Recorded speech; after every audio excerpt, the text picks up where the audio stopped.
Hi, I'm Cassandra with CAPINC, and today I am talking to our engineering manager, Jason Pancoast. Jason, we hear a lot of times from our customers that they don't have time for training, or sometimes their bosses don't think it's really worth the investment. What would you say to those people about training? Well, it's funny because there's always the return on investment argument that people often make for training, Right.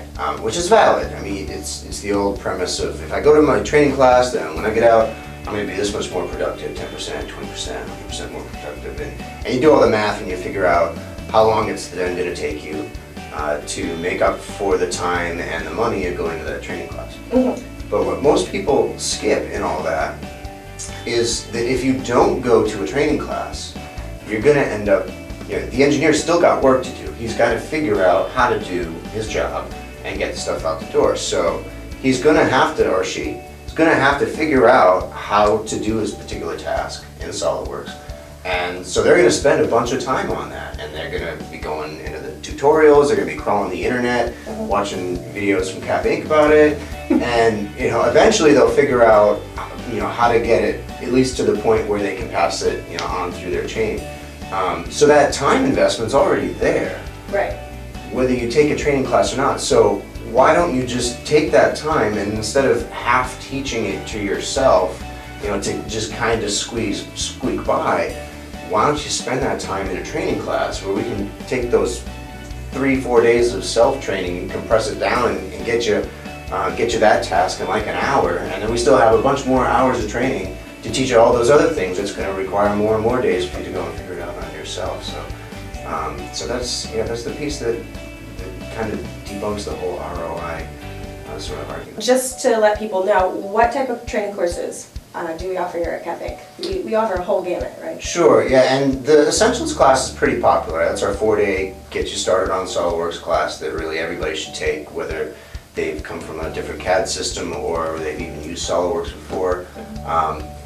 Something that not enough people take advantage of is our assemblies class, our drawings class, our advanced parts class.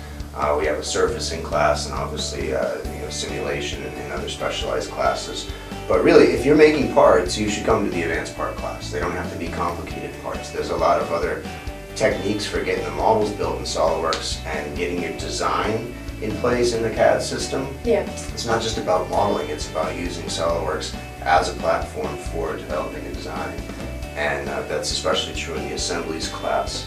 And if you're making drawings, you should come to the drawings class so that you can do a lot more with those. So those are the ones that I would recommend. And another one that I'm really excited about is we have a reboot class, which is like a condensed version of the Essentials class. So if you can only get 2 days out of the office, if you are one of those self-taught people, or maybe you took SOLIDWORKS Essentials like 10 years ago, 5 years ago, and you want to get a refresher, you want to fill in the gaps, that's a great class. That's awesome. Well, thanks for letting us know. Hopefully people will be checking out our training courses. We are jam-packed with them for the upcoming months. And thanks for joining me today. You should introduce it like Kermit the Frog.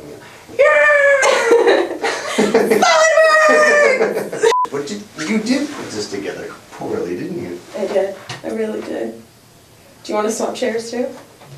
No, okay, so the thing is, it said not to tighten it all the way. I don't know what all the way was, to put the bars in. So I had to untighten it again and then kind of reassemble. This one is a lot sturdier.